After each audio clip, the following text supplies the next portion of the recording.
Hello and welcome to video 6 in this mini crash course on the basics of music theory.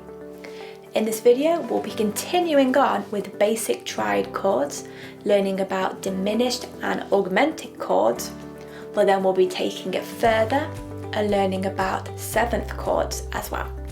So let's get started. Let's go to diminished chords first. Diminished chords sound tense and are used to create suspense in music. Diminished chords are not often used in modern Western music due to the alarming tone the combination of these three notes create. However, diminished chords are quite common in rock and metal music. Now for the triad to be labelled as a diminished chord, it will have a minor third and a diminished fifth above the root. So to find if it's a minor third, you'll use the same method as with a minor chord. You'll find that it's 1.5 whole tones or 3 semitones in total from the root note. And a diminished fifth means that it is 6 semitones above the root. So let's use A as an example again. So as we can see, C is 3 semitones away from the A, and E flat is 3 whole tones or 6 semitones away from A.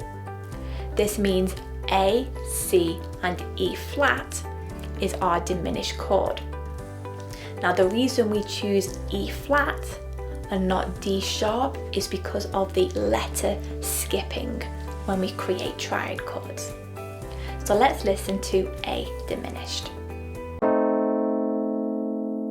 The only difference between a minor and diminished chord is that the fifth note in a diminished chord is 1 semitone lower than the fifth note in a minor chord. Therefore, we call it a diminished fifth, but it essentially is a flat fifth or a B5. So the chord formula for it is a root B3, B5, which means it is the root note, a flat third and a flat fifth compared to the notes of a major scale. So a diminished chord is written with its root note plus dim, or a small little circle afterwards. Therefore a diminished could be written as a dim or a small circle. And finally we got augmented.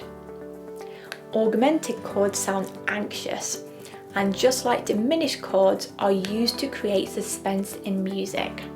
Similar to diminished chords, these are used less often than diminished chords in modern Western music. For the triad to be labelled as an augmented chord, it will have a major third note and an augmented fifth above the root. So to find if it's a major third, you use the same interval pattern as you would do with a major chord, which you'll find is 2 whole tones above the root note. An augmented fifth means that it is 4 whole tones or 8 semitones above the root note.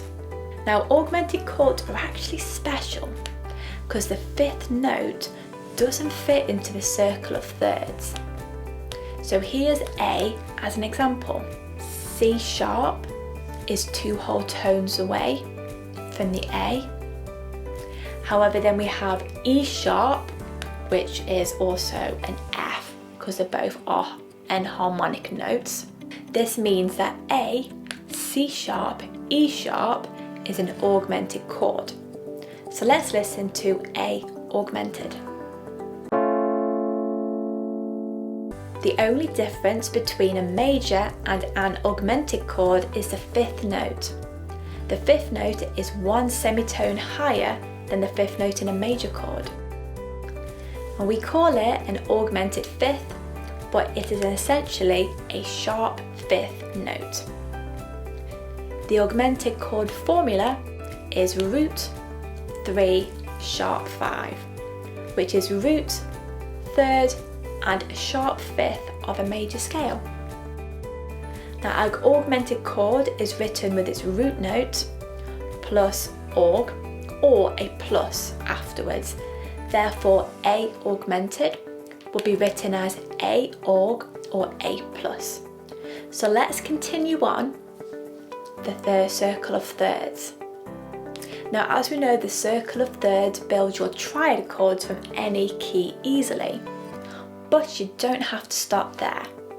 If you continue round the circle, we can add a fourth note to the triad, the seventh note.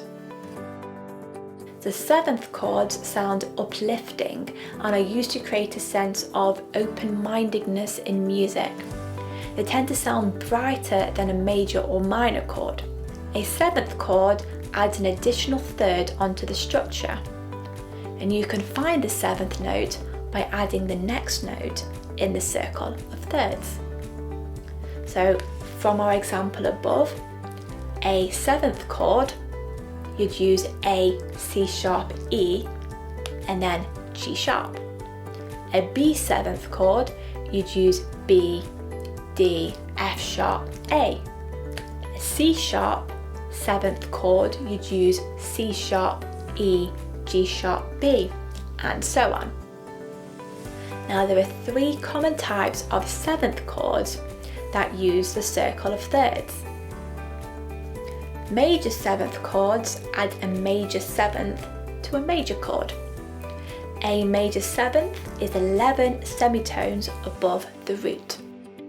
So using A major as our example, and A major seventh would be A, C sharp, E, and G sharp, labelled as A major 7. So let's listen to A major 7. Minor seventh chords adds a minor seventh to a minor chord. A minor seventh is 5 whole tones or 10 semitones above the root. So using B as our example, a B minor seventh would be B, D, F sharp and A, labelled as B, M 7. So let's listen to B minor 7. A minor seventh is 5 whole tones or 10 semitones above the root. Using G sharp diminished as our example, a half diminished seventh would be G sharp, B, D, and F sharp, labelled as G sharp M7 B5. And the only difference between the minor seventh and the diminished seventh chord is that fifth note, because it's the fifth note that makes it a diminished chord, hence the flat 5 at the end of the prefix. So let's listen to G sharp half diminished seventh. In the past 2 videos, we've been through major, minor, diminished, augmented and seventh chord. And I think it's best if we have a quick look at a summary. So here we have a chord formula summary for you. So for major chords, we have the root, major third and a perfect fifth, or R3-5. Minor chords, root, minor third and a perfect fifth, root, B3-5. Diminished chords, root, minor third and diminished fifth, R, B3, B5. Augmented chords, root, major third and an augmented fifth, R3 sharp 5. And for major seventh chords, root, major third, perfect fifth and a major 7, R3 5 7. Minor seventh chords, root, minor third, perfect fifth and a minor seventh, R, B3 5 and B7. And for half diminished chords, we have root, minor third, diminished fifth and a minor seventh, which is R, B3, B5, B7. So now we understand the basics of chords and how they're constructed. How do we apply them to scales? Well, we'll find that out in the next video, where we apply these chords to progressions.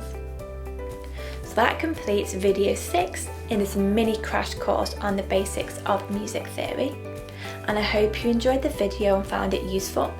If you did, give me a beautiful thumbs up and subscribe to the channel. If you do have any questions, just leave them in the comment section below. And when you're ready, click on the next video in the series where we learn about chord progressions.